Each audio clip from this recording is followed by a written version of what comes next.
അസംബന്ധങ്ങളാണ് ജയിക്ക് പുലമ്പിക്കൊണ്ടിരിക്കുന്നത്. അദ്ദേഹം ആരോപിക്കുന്ന ഈ പ്രതി ഒരു കോൺഗ്രസ്സുകാരനാണെന്ന് ആരോപിക്കുന്നു. എന്തിൻ്റെ അടിസ്ഥാനത്തിൽ ജെയ്ക്ക് പി തോമസിന് ഈ വിവരം എവിടുന്ന് കിട്ടി? അദ്ദേഹം ഈ പ്രതിയെക്കുറിച്ച് മുൻധാരണയുണ്ടോ? അല്ലെങ്കിൽ അദ്ദേഹത്തോട് ആരാണ് ഇയാൾ കോൺഗ്രസ് പശ്ചാത്തലമുള്ള ആളാണെന്ന് പറഞ്ഞു കൊടുത്തത്? അദ്ദേഹം എൻ്റെ വാർഡിൽപ്പെട്ട ആളല്ല. അദ്ദേഹം ആരോപിച്ചു എൻ്റെ വാർഡിൽപ്പെട്ട ആളാണ് ഈ വിനീഷ് എന്ന പ്രതിയാണെന്നാണ് അദ്ദേഹം പറയുന്നത്. അദ്ദേഹം എൻ്റെ വാർഡുകാരനല്ല, എൻ്റെ തൊട്ടടുത്ത വാർഡുകാരനാണ് ഈ വിനീഷ്. അദ്ദേഹത്തിന് യാതൊരു കോൺഗ്രസ് കുടുംബ പശ്ചാത്തലവുമില്ല. അദ്ദേഹത്തിൻ്റെ പിതാവ് ഞാൻ മനസ്സിലാക്കുന്നത് CPM അനുഭാവിയാണ്. അദ്ദേഹത്തിന് പ്രത്യേക എന്തെങ്കിലും രാഷ്ട്രീയമുണ്ടോ എന്ന് എനിക്കറിയില്ല. പക്ഷേ ഒരു കാര്യം ഞങ്ങൾക്ക് വ്യക്തമാണ്, അദ്ദേഹം കോൺഗ്രസ്സുകാരനല്ല, അദ്ദേഹം UDFകാരനല്ല, അദ്ദേഹം കോൺഗ്രസിൻ്റെയോ UDFിൻ്റെയോ ഒരു പാർട്ടി പരിപാടിയിലും പങ്കെടുത്തിട്ടില്ല. അദ്ദേഹം കോൺഗ്രസിനും UDFിനും ഇന്നേ വരെ വോട്ട് ചെയ്തിട്ടില്ല.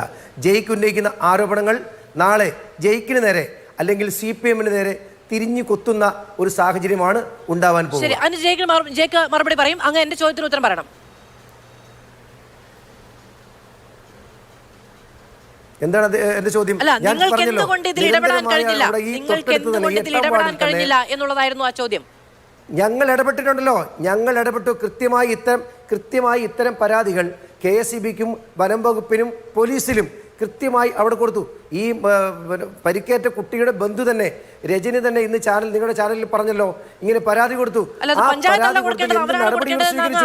അന്ന് നടപടി സ്വീകരിച്ചിരുന്നെങ്കിൽ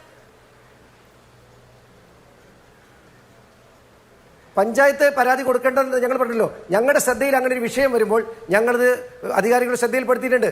ഇന്ന് ആ സ്ഥലത്ത് ചെല്ലുമ്പോൾ മാത്രമാണ് ഈ പ്രതിയെക്കുറിച്ചും ഈ പ്രതി മുൻപ് ഇത്തരം കാര്യങ്ങളിൽ ഏർപ്പെട്ടിട്ടുണ്ടെന്നുള്ളതും അവിടെ പരിസരവാസികൾ പറഞ്ഞിട്ടാണ് എന്നെപ്പോലുള്ള ആളുകൾ അറിഞ്ഞിട്ടുള്ളത്.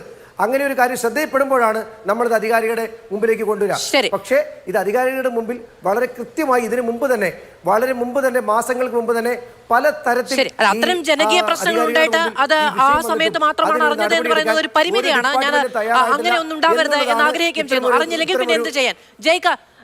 ജയിക്ക് ഒരു കോൺഗ്രസ്സുകാരനല്ല എന്നുള്ളതാണ് അദ്ദേഹം പ്രാദേശിക നേതാവ് എന്ന നിലയ്ക്ക് ഉത്തരവാദിത്വത്തോടു കൂടി പറയുന്നത്. പാർട്ടി സെക്രട്ടറി അടക്കം അങ്ങടക്കം CPMന്റെ മുഴുവൻ ആളുകളും അടക്കം പറയുന്നത് ഒരു കോൺഗ്രസ്സുകാരനായ കൊലപാതകി എന്നാണ്.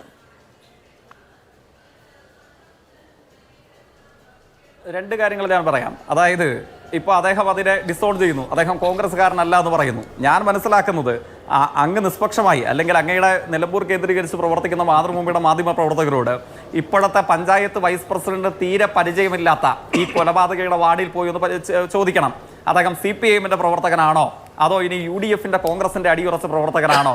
ഏത് രാഷ്ട്രീയത്തോടാണ് അദ്ദേഹത്തിനും അദ്ദേഹത്തിന്റെ കുടുംബാംഗങ്ങൾക്കും ഒക്കെ കൂറുള്ളത്?